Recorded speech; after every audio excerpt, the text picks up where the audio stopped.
Okay, so good afternoon, everyone. Again, thanks for joining for our third webinar.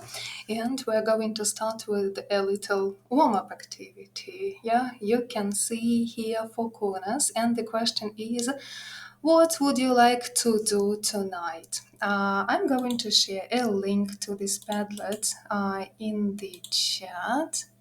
Follow the link and you can mark so somehow with an emoji, with a check mark, your name, so you can use any symbol, any text, anything, just to choose the corner.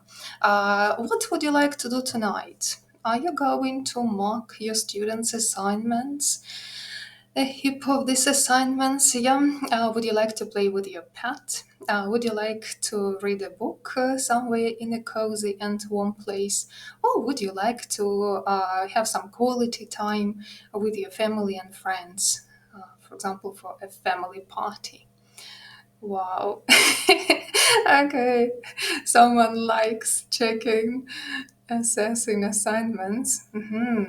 Okay. Yeah. Oh, another enthusiast for checking assignments, really? Another one. Why are you here? Our series of webinars is called Zero Prep. That does not presuppose any checking. Okay. Yeah. A lot of introverts, I suppose. No family gatherings, no guests, no parties. A warm, cozy nook for reading, a pet somewhere nearby. And as for the pets, these are my marks actually. Nobody wants to choose a pet. Right. So, as far as we can see, most of you prefer to have a quiet, cozy, warm reading evening tonight.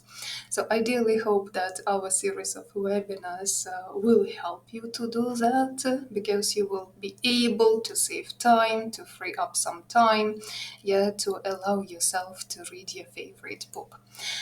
Thank you so much.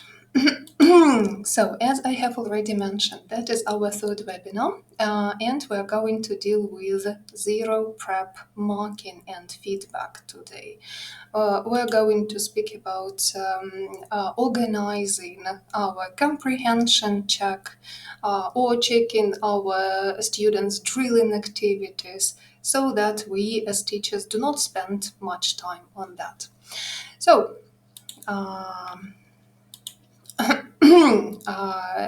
a little reminder, all the webinars are conducted in Skolradia Hub. If you follow these links, you will be able to see our online pages, our YouTube channel, and if you happen to miss any events in our hub, so you will be able to watch the recording there. And usually all the links to the presentations are also shared on the site. The speakers are familiar to you. Олени Чехратова, Олени Чухно. Олeni Чехратова is going to entertain you a bit today. Okay. And we are starting. So, our agenda for today. We're going to start with peer-generated comprehension check. Peer-generated comprehension check, that is organizing comprehension activities like reading and listening activities, so that you don't spend much time or you don't spend any time on preparing materials for that. So students can organize everything themselves. All you need to do is bring a text and nothing else. And you can even assess your students' works, like students will assess each other. And all you need to do is just take the register. After that, self-check patterns. Self-check patterns are the patterns that your activities can be based on. for students to check the results themselves. If you do not want to do like a boring checking of drilling activities, like what do you have in sentence 1? What do you have in sentence 2? You can build your activities around some patterns, and students, then you will reveal these patterns after your students finish the activity, and they will spend just a couple of seconds on checking the activity themselves. So you will save a lot of time on communicative practice at the lesson. And finally, we will finish with self and peer feedback. So probably that is the only way to save time on feedback, if we delegate this responsibility to our students. So, peer-generated comprehension check. I have managed to come up with several ideas of such activities. All of them are for reading and listening comprehension. I would say that if we speak about productive skills like writing and speaking, it would be quite challenging for students to assess one another, because again, they don't have so much expertise, they may be not skilled in that, so the only activities where we can use that is reading and listening, and students will do it quite successfully. So the first example is here. It is called the 3-2-1 challenge. So you ask your students to read a text or to listen to some text. And after they have finished, you ask them to write, for example, 3 factual questions, 2 inference questions. You can provide an example just for them to understand what inference is. Like, why do you think something happened? 1 creative question. What would you do if? So to answer this question, the partner will need to imagine themselves in the character's shoes. So when learners created the questions, you ask them to work in pairs, swap these questions, so they answer each other's questions, and the creators confirm correctness. So just imagine if each student creates how many? 6 questions, 3 factual, 2 inference, 1 creative question. So if they work in pairs, they will have 12 questions altogether, right? And they can give marks to each other, why not? And then all you need to do is just take the register and nothing else. So that's a good activity because students actually digest more information in this case. They process the whole text, right? They need to understand this text in detail in order to create the questions for their partners. Another idea is the trap question game. So in this case, students create 5 comprehension questions based on the text, but 1 question must be impossible to answer because there's no information in the text. So partners, when they work together in pairs or in groups, they must identify which question is the trap. But actually, to identify this question, they will need to answer all the questions. It doesn't mean that they will ignore the rest 4. No, they will answer all of them in order to identify the one which is the trap. And then they should justify their choice. Well, the next one is called Order Me. When students finish reading the text that you have brought to your class, you can ask them to write 5 short sentences summarizing the text, but in their own order. They can either write it in the correct order and then cut the text into sentences, or you can ask them in advance to write the sentences in their own order. Then they swap their summaries, and so they reorder the sentences, they swap again, and check each other's answers. Again, you can assess them for that work as well. I would say that this kind of assessment is formative, not summative. You won't be able to use such techniques for end of the term test or end of the year test. No way. But at your daily lessons, why not? Right. Then the next one. True, false, not mentioned. That is, an ordinary activity that we usually do when we check our students' listening and reading comprehension. But if you didn't have time to prepare these true, false, not mentioned statements yourself, you can ask your students to do so. You ask your students to write 3 statements. One is true, one is false, one is not mentioned. Then again, they swap these statements, they do the activities, they swap again and check each other's works. So why not? Again, if they work in pairs, they will have 6 sentences. If they work in groups of 3, they will have 9 sentences. In groups of 4, they will have 12 sentences. That's a good way to check comprehension. Then one-word answer. So this activity or this way of checking comprehension is great for scanning skills. After students finished reading, and this one is for teaching reading, you ask your students to create short answer questions, where every answer must be only one word from the text. Again, then they swap their questions and answer the questions only with one word. They swap again and correct each other's answers. You can decide on the number of the questions they need to create yourself. Let's go on. Here we are. Find the sentence. Sentence detective. You ask your students to pick 3, 5 specific pieces of information from the text. For example, numbers, dates, names, places. And they need to formulate the statement, like find the sentence where the writer, for example, describes the weather. Find the sentence introducing the character. Find the sentence where something else happens.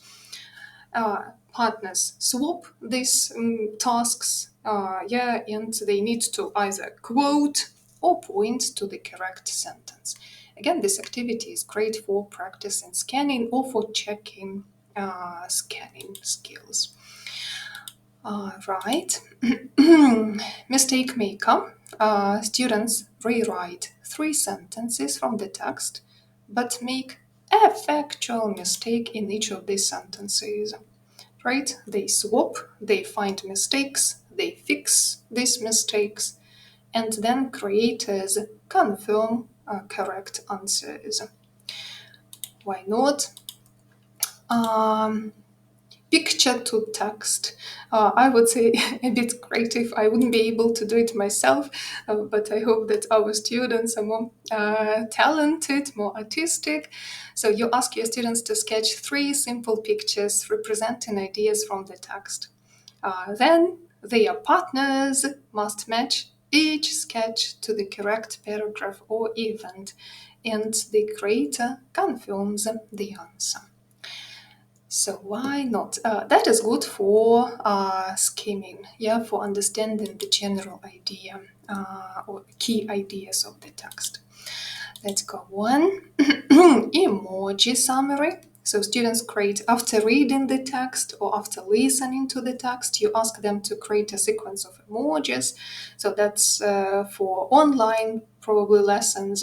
And then they swap these sets and their partner retells the text.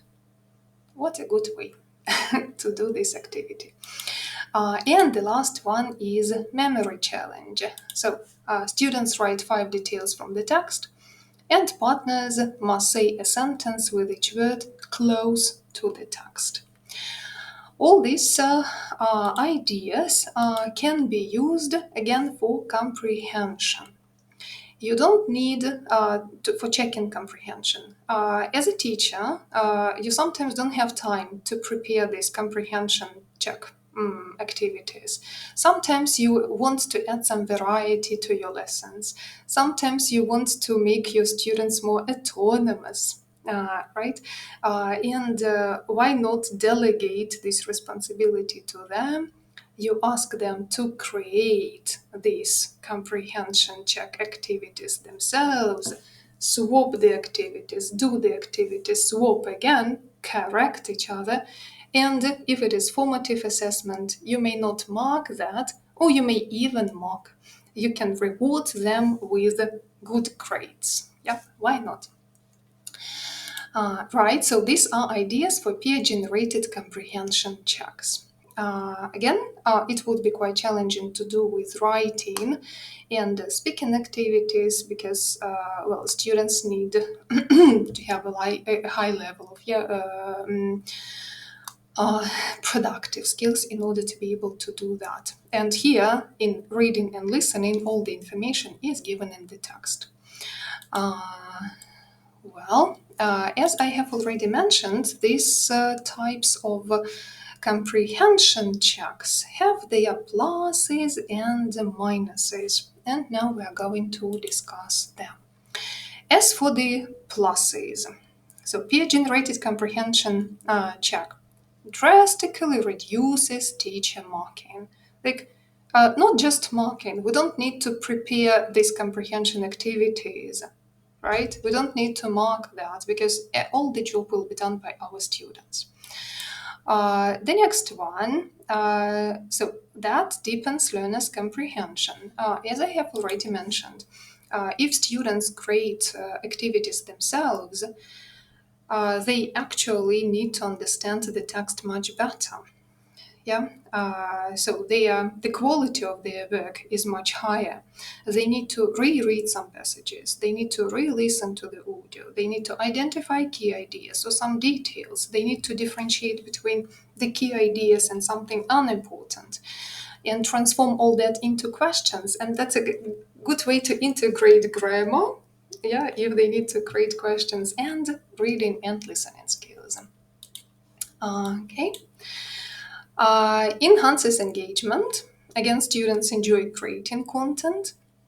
They enjoy challenging their classmates. Some of them enjoy playing the role of the teacher. They may design some tricky or fun questions. So again, it will add some variety to your classroom routine. Supports collaboration and communication. Students will, if they work in pairs or in groups, they will negotiate their answers, they will explain their reasonings or justify their choices. Actually, I would say it will also increase their student talking time. So instead of you talking on the time, you will give an opportunity to talk to students more. Right. Provides immediate feedback. And it means faster learning cycle with instant correction. Just imagine that that is a formative assessment, like assessment at a regular lesson, but you still want to mark your students' listening comprehension or reading. It means that you will collect their works, right? And then at the next lesson, if you had enough time to check everything, and the next lesson, so you will hand their results out. They will wait, they will get nervous, some of them, but in case of peer-generated comprehension check, they don't need to wait for their grades. So a lot of pluses, but on the other hand, there are some minuses we need to deal with. The first one is risk of inaccurate questions. As for inaccurate questions, they can be grammatically or lexically inaccurate, right? But at the same time, they can also be ambiguous, and their partners will not understand the question. They can be poorly worded, and again, it will cause difficulties. But when we teach them grammar, they also make these mistakes. So, and the point in checking listening or reading comprehension is not to formulate accurate questions, linguistically accurate questions, but to check comprehension. That is why you can ignore these little mistakes in the questions they formulated.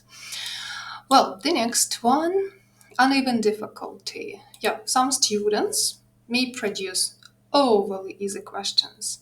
Some of them may take time and generate extremely difficult questions. Some questions may be irrelevant, right?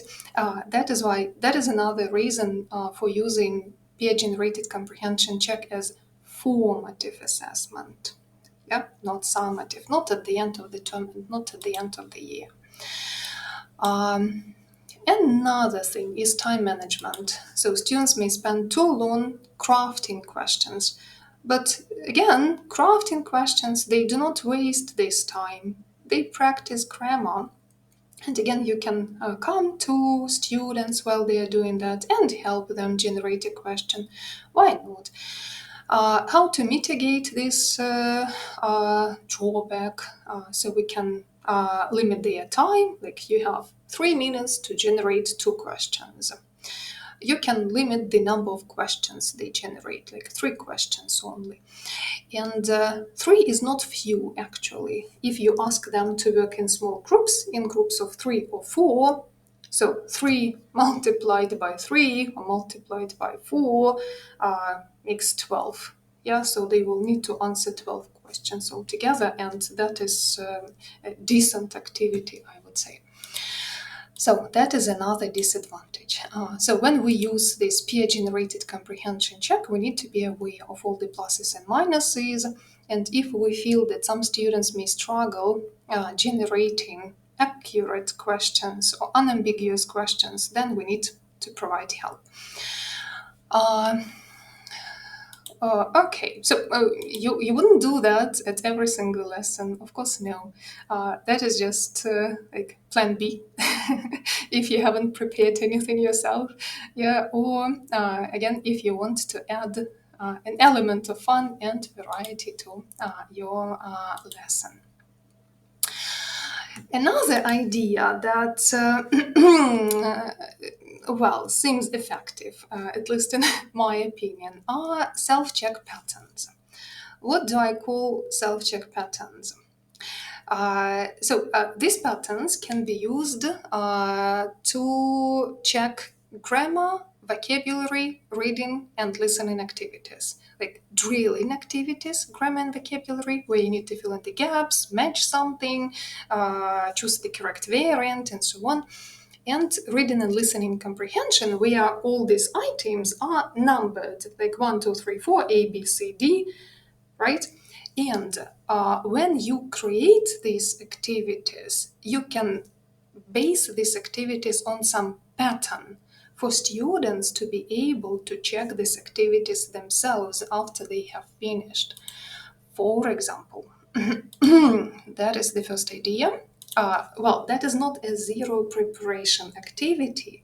That is a 0 time marking or 0 time checking. You won't need time to check the activity. The first is odd-even pattern. So all the activities are based on some patterns.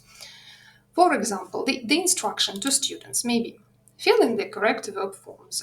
So why not? After they have finished, you reveal the pattern. Like all odd sentences, in all odd sentences, you need to add the ending s. Just imagine that it is like present simple. You ask your students to fill in the gaps with the correct form of the verb. For some verbs, they will add s after he, she, it, and for some, they won't. And like every second item or sentence contains a verb with s. So it will be easy for them to check this activity themselves. That is the first pattern. We're going to discuss all the disadvantages of this idea a bit later and all the advantages. And now let's just think of the patterns we might base our activities on. The next one is every third or fourth item pattern. Every third item contains a specific grammar feature. For example, you want them to practice articles. The instruction is fill in the gaps with the or a.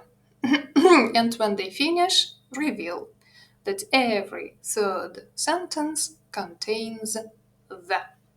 All the rest contain a. So it will be easy for them to check this activity themselves. They can also peer check. Right. Then position in a sentence. Imagine that your topic is gerunds and infinitives. You ask them to fill in the gaps with the correct form of the verb. And when they have finished, you just tell them that all the verbs that are used at the beginning of the sentence in this activity are ing forms. All the verbs in the middle are bare infinitives. All the verbs at the end of the sentences are to infinitives. So, no time for checking. Yeah, they will need a couple of seconds to do that. Right. Then, vowel versus consonant labels. If you label these items or questions or statements like A, B, C, D, E, and so on, instead of 1, 2, 3, or 4. So what you can do, items labeled with vowels follow rule A. Items labeled with consonants follow rule B. Again, if they need to fill in the gaps with the correct form of the present simple, adding S somewhere, you can tell them that all the items with vowels A, E, I. So there you will need to add S. In all other sentences, just the base form. Okay, this one is a good one to practice spelling as well. Rule A is used in the sentences that spell the word. Again, if you number the sentences with letters A, B, C, D, E, and so on, you can say that rule A, for example, the ending S or, infinitive, is used in the sentences that spell the word ace. And here you have some examples like bag, or film, or begin. They do not necessarily need to be in the correct order. You can ask them to unjumble the letters and they will create the word themselves. Right. Then, that's the C, the next one. Long sentences, short sentences. So long sentences follow rule A, for example, adjectives. Short sentences, rule B, adverbs. So you ask your students to fill in the gaps with adjectives or adverbs, and after they finish, you reveal the pattern that in the long sentences, you were supposed to use an adjective. Right. Here's another idea. So that is called grammar rotation pattern. Good for articles, probably because we have 4 of them. The, and 0. And if your activity consists of 12 sentences, then this grammar pattern can rotate the, and 0, the, and 0, and so on. The same with infinitives. Be infinitive, full infinitive, gerund. Be infinitive, full infinitive, gerund. Okay, and another idea, punctuation pattern. So some students, if you use these terms like declarative sentence, interrogative sentence, your students may not understand you, but if you say that sentences that end in a question mark. So in these sentences, use rule A, for example, more plus, if you teach them comparatives or superlatives, more plus adjective. Sentences ending in an exclamation mark, so adjective plus ER, and sentences ending in a full stop, rule C, the adjective plus EST. So these are just some examples of patterns you can base your drilling activities on, or reading, listening, comprehension activities on. And the idea is to save time at the lesson. So these patterns will allow you not to check the activities like in a boring, old-fashioned way. You won't ask your students, what do you have in number 1? What do you have in number 2? Yeah. So instead, you will just give them the pattern they can use to check that themselves, to self-check or peer check, why not? So they can swap and check each other's works. Oh, by the way, you can also grade that. Again, if it is formative assessment, you can tell your students that, well, if you have like 2 mistakes in this activity, then you have this grade. If you have 3 mistakes, then you have this grade. It won't take you much time to mark their works. Right. Just like with comprehension checks, peer-generated comprehension checks, self-check patterns have their pluses and minuses, of course. So now we're going to put these characteristics into pluses and minuses. So these patterns reduce anxiety. Like, students can avoid being corrected publicly. They self-check their work. Do you think it is a plus or minus? You can just put that in the chat. Plus, minus, it's just a symbol. Yeah, plus, yeah, for sure. So that is a plus. Then, a student may follow the pattern without understanding the rule. That is a huge minus. Okay, like if you use this type of technique, then you need to vary patterns all the time for students not to be able to identify the pattern and follow that. You need to, if you use it regularly, then you need to be creative with inventing new patterns all the time. It's a gamified surprise at the end. Students expect you to check that in an old-fashioned way. And then you say, oh, what do we have in the box? Oh, that's a pattern, that's a clue. You will be able to check it yourself. Yeah, that's a plus, yeah. Okay. Allows for immediate feedback. They don't need to wait for your marking. Yep, that's a plus, right? Okay. Works with most levels and skills. We have mentioned reading, listening, grammar, vocabulary. It won't work with speaking or writing, but still, yeah, that's a plus again. Students might misapply the pattern. Like if you tell them in odd sentences you have blah blah blah, in even sentences you have blah blah blah, they may not know these terms, or they don't know what is like every third sentence is. They don't know the difference between vowels and consonants. Yeah, that is a minus. Okay. Not all tasks fit into patterns. you need to spend time on creating these activities. That's a minus. But with ChatGPT, so you can probably transform these activities into pattern-based activities. So why not? More interaction and less teacher workload. More interaction, because you may ask your students to peer check, right? Teacher workload, that is the best plus ever. Yeah, and you will be able to spend time reading your favorite book in a cozy warm place in the evening. Plus, student may start guessing the pattern. Like they know that you like these patterns, and instead of practicing grammar, they will solve this puzzle of patterns.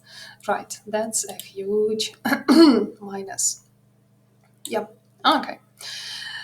So more pluses than minuses, but still, if you decide to use pattern-based activities at your lessons, you need to be aware of the minuses, and to deal with these disadvantages, you need to change the patterns all the time.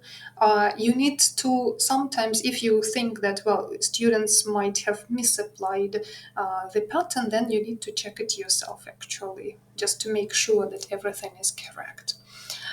Peer checking is always better than self-checking.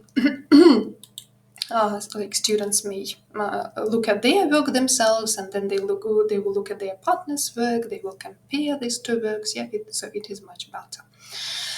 So I have presented like two sets of ideas for making your marking more time efficient. If you use peer-generated comprehension checks, you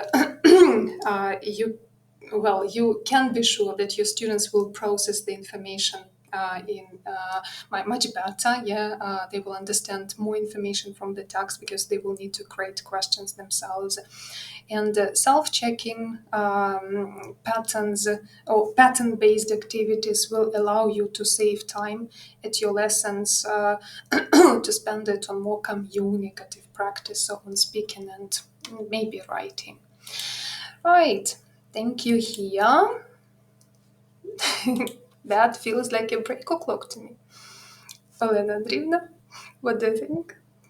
Yeah, and thank you. And today we are going to have much fun with audio activities. It is not actually completely zero prep activity, but if you know what to expect and what to do, it will not take you too much time to prepare an activity like that. And that is more an activity for reflection, so to say, than for marking your students' work. But who knows how you're going to apply the knowledge. So this is an audio quiz, and you have to be really, really careful here, because in each of the questions, or for each of the questions, you will hear a part of a famous song, a famous audio work, in English, obviously. And your task will be to reflect on your feelings, your emotions, and think of a situation in your teaching, maybe learning experience, when you felt approximately like that. You can try to do it with 1 or 2 words or just a short phrase. So your task is to listen to the song, enjoy, and try to share the associations that are connected with your teaching experience, not just something in life, but teaching or learning experience, so to say. So if we are ready, let's start with the first piece. And the pictures here might help you sometimes. They might mislead you, obviously, but they can help you maybe. So let's try.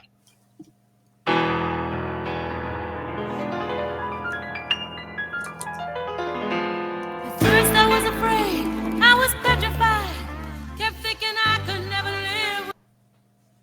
And that's it. First we were afraid, then we were petrified. So your ideas about your teaching experience. Entrance exams, that's a good one.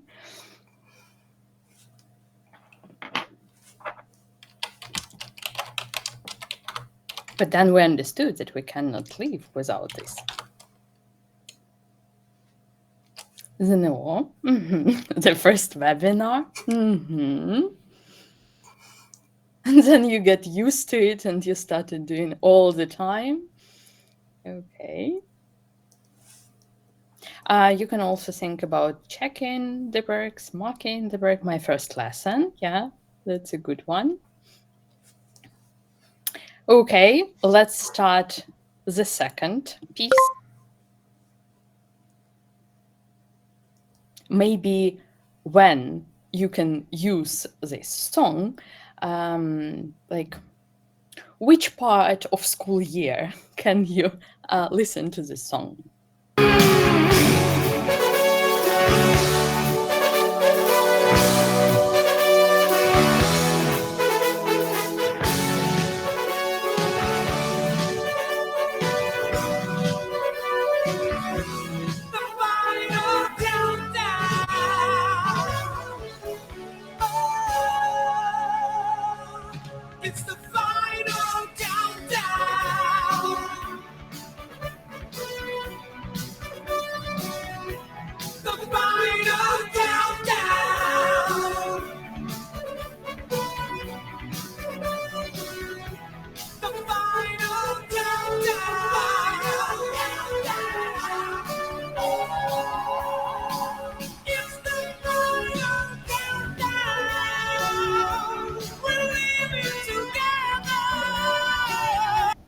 needed this last final part about the same words. So the answers are approximately the same at the end of session term, December or March. Why March? I don't understand.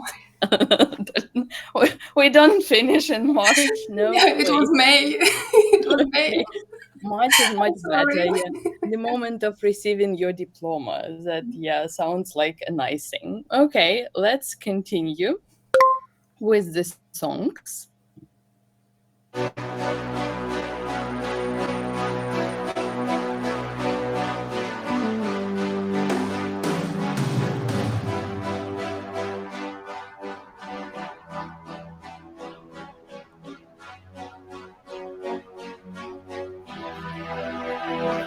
Empty spaces, what are we living for? Abandoned places, I guess we know the score. On and on, does anybody know what we are looking for? Yeah, when you have to prepare something but you're tired. Okay, exam period. Yedaba went down again. August. Yeah. But it's like empty space. You come to the classroom and the students decided not to come. Okay, the next one. Are you someone that I can give my heart to, or just the poison that I'm drawn to? It can be hard to tell the difference late at night. Play fair, is that a compass in your nature, or are you tricky 'cause I've been there? And maybe I don't need to learn my lesson twice. I think accreditation works very well in this case. Like you have to give your heart to it and stay late at night. Okay, any other ideas?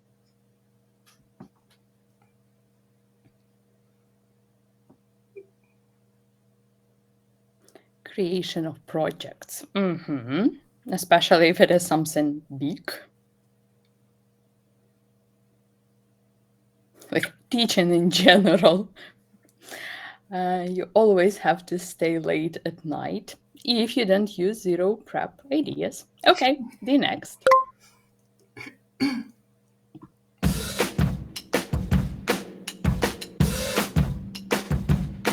say I'm too late, got nothing in my brain. That's what people say.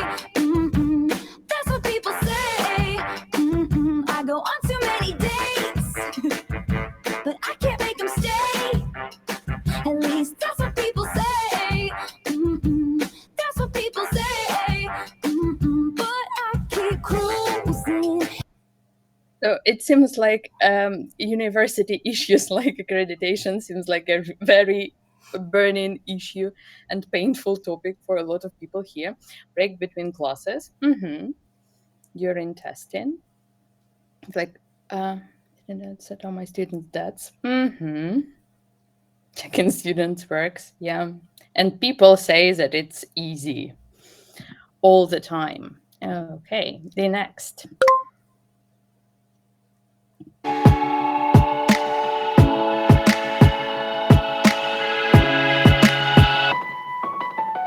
I'll smile, I know what it takes to fool this town. I'll do it till the sun goes down and all through the night time. Oh yeah, I'll tell you what you wanna hear. Keep my sunglasses on while I shed a tear. It's never the right time. Yeah. End of the semester, yeah, when students come to you, you shed tears, preparing materials.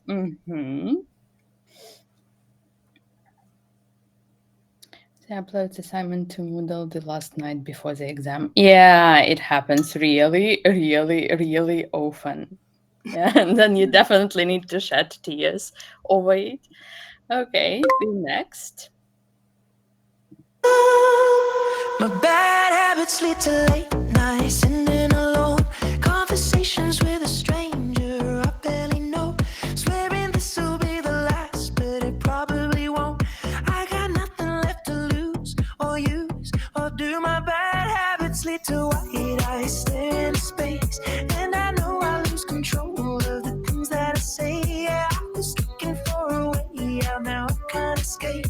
Nothing happens after two. It's true, it's true. My bad habits lead to you. Okay, talking to parents, exams after classes makes sense. Why vacation is like a bad habit, I do not understand, but yeah, maybe. Teach a lesson longer than needed. Yeah, it is a really bad habit. Agree. Okay, the next.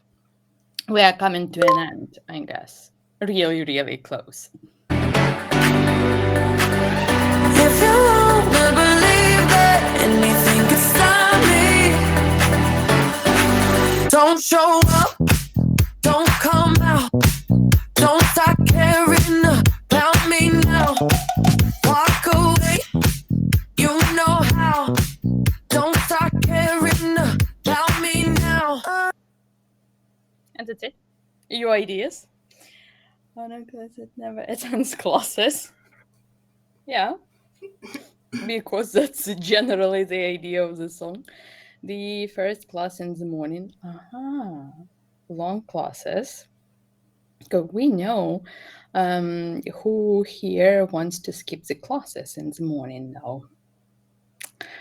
Unfortunately, teachers cannot do it. They have to attend. Okay.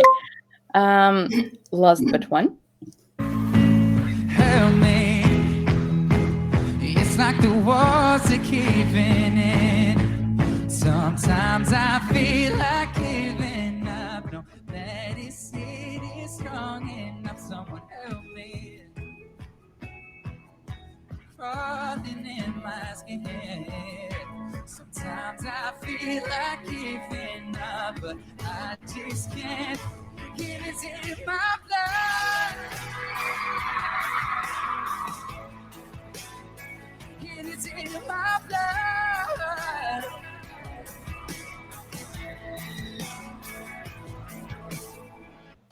Oh, yeah, that's it. Cramming for the test. In the blood. Yeah, and life goes on. Okay, assignment is due tomorrow and you haven't started yet. Yeah, also. Every new day at work. Yeah, we have a lot of nice, interesting tasks there. The picture has to help you here, really help. Weren't you the one who tried to hurt me with goodbye? You think I'd crumble? You think I'd lay down and die? Oh no, not I. I will survive. Oh, as long as I know how to love, I know I'll be alive. I've got all my life to live. I've got all my love to give. I'll survive. I will survive. Hey, hey.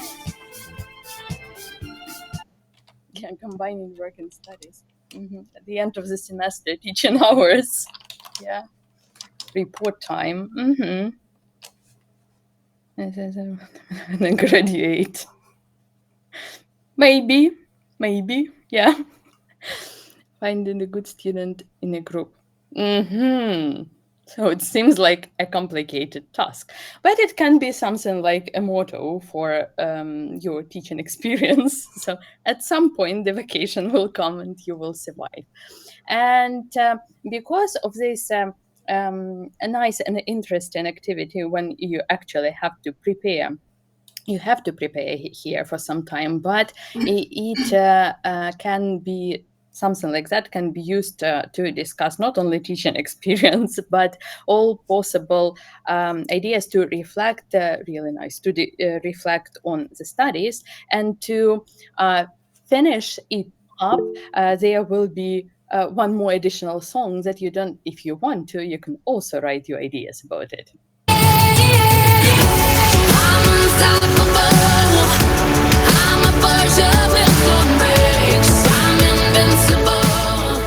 Yeah, I win every single game. I'm so powerful. I don't need batteries.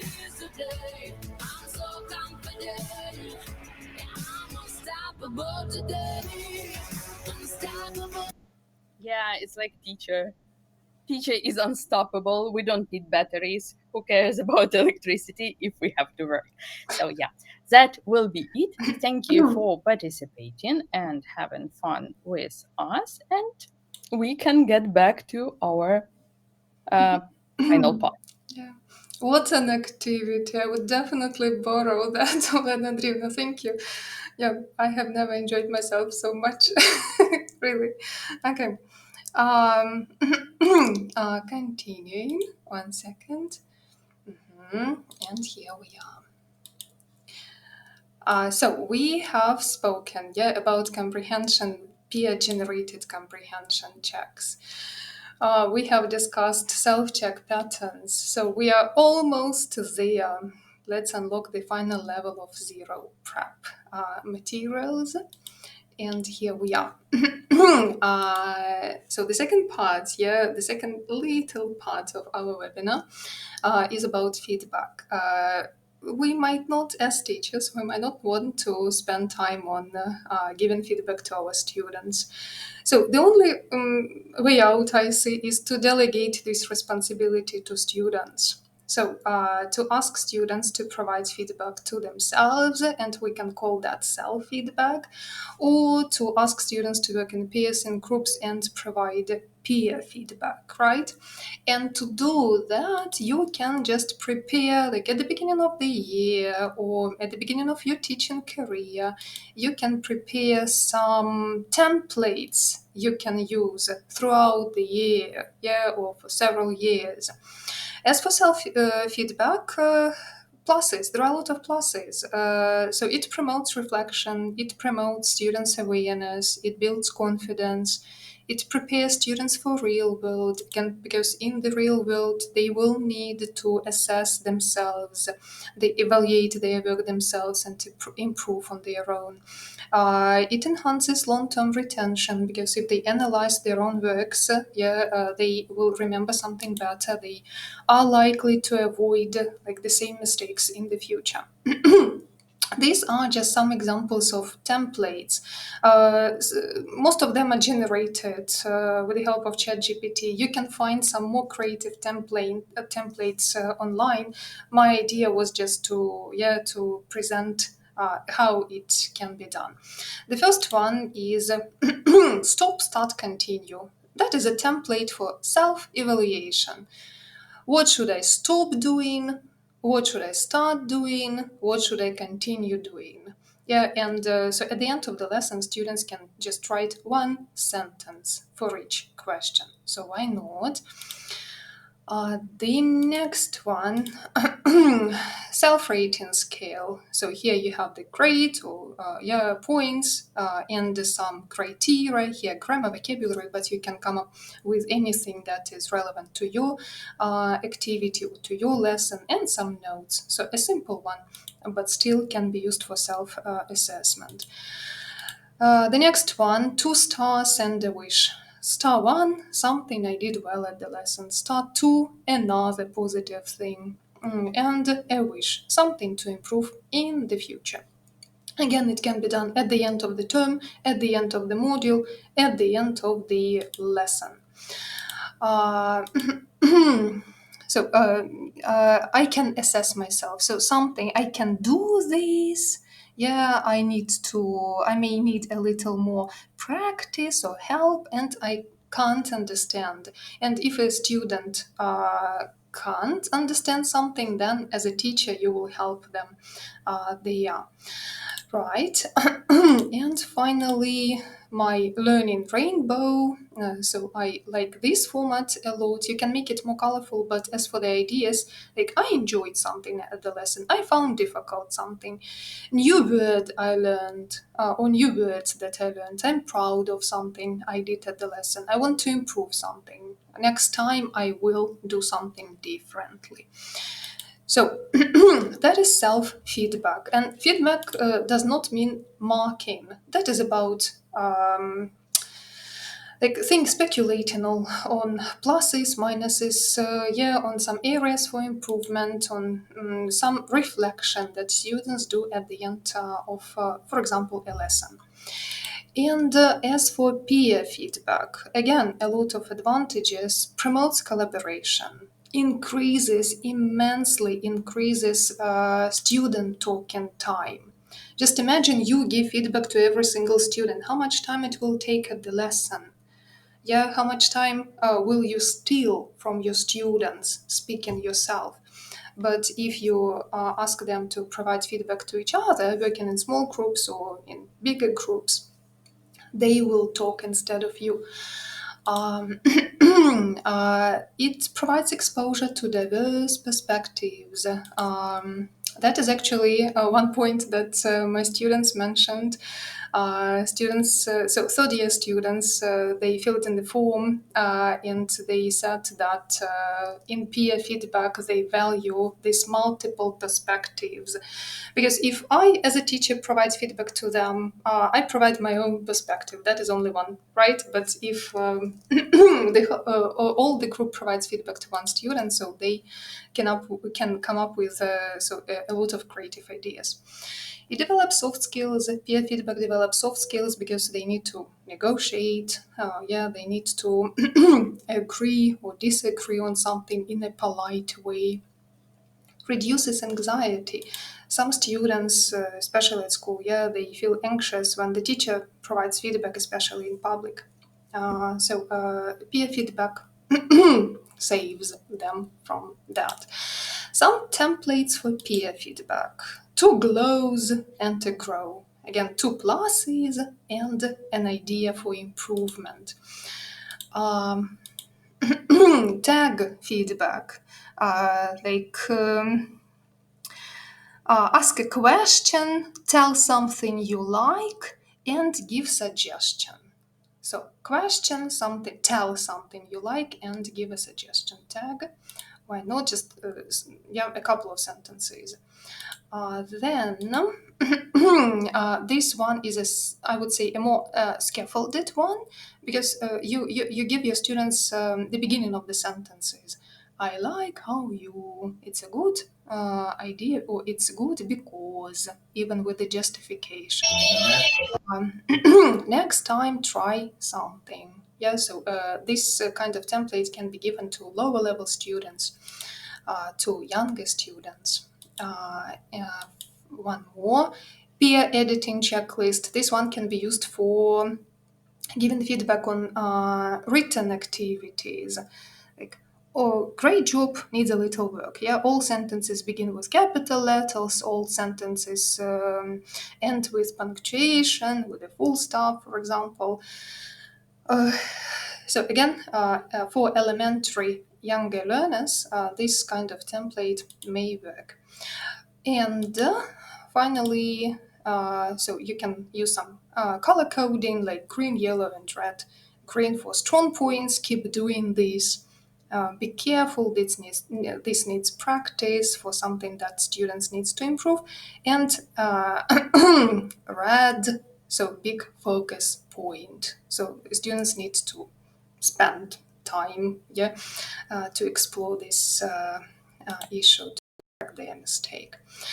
So these are some templates for self-feedback and peer feedback. And again, if you organize such kind of activities at your lessons, you will save time, especially at school. Oh, by the way, if there are my third-year students, thank you so much, because you do a lot of self-feedback and peer feedback, and you really save me a lot of time. But that's not because I want to save time, that's because I want to develop all these skills.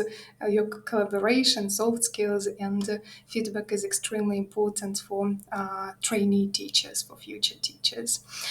Right.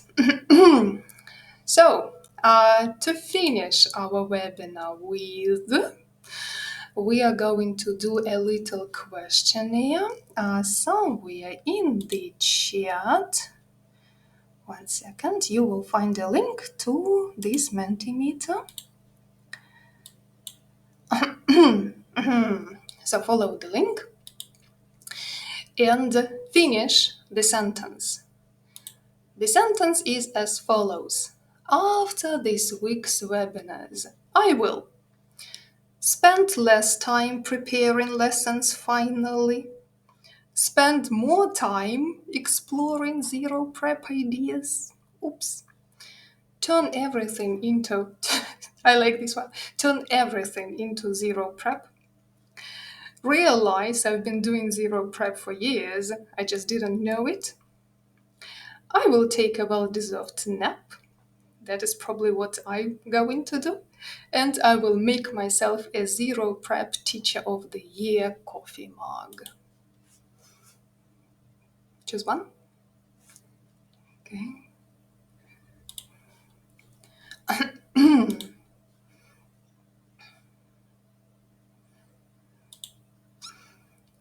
So can you see the answers there? Yeah? No? The results? No? Okay. No, not yet. It says please wait. Oh, please wait. Okay. So it should appear here as well.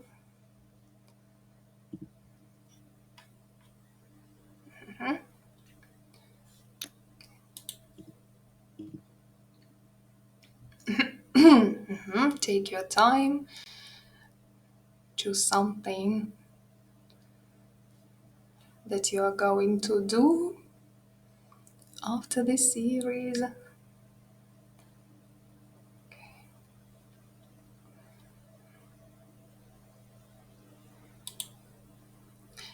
So, if it doesn't appear here, I will comment.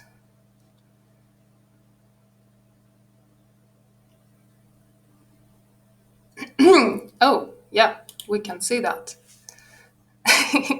Yeah, luckily, most of you will spend less time preparing lessons finally. Yeah, 2 of you will spend more time exploring zero prep ideas. Oh, and 2 participants are going to make themselves a zero prep teacher of the year coffee mug. What a great idea. Yeah, thank you so much. Well, my dear, we're finishing our series of webinars this fall. Olena Andreevna and I wish you fewer late-night lesson plans, more early evening cups of tea instead of checking your assignments, and thank you for being a part of this journey. Looking forward to seeing you in winter. Yeah, for our next webinar series, I hope. Thank you so Maybe it will be in spring. Yes, yeah. Oh, why not? Next term. Next term. Oh, by the way, if you haven't registered for these webinars, please follow the link in the chat, and that is the only way I can send you a certificate, right? The link to the registration form is in the chat box if you have attended 3 webinars. So I promise I will send you a certificate in the nearest future. Thank you for coming. Thank you for being enthusiastic and active. Looking forward to our next meeting. Somewhere in the spring, Olena Andreevna says. Yeah, thanks. Goodbye. Have a good evening. Yeah, goodbye. Goodbye. Thank you. Goodbye. Thanks. Thank you. Goodbye. Goodbye.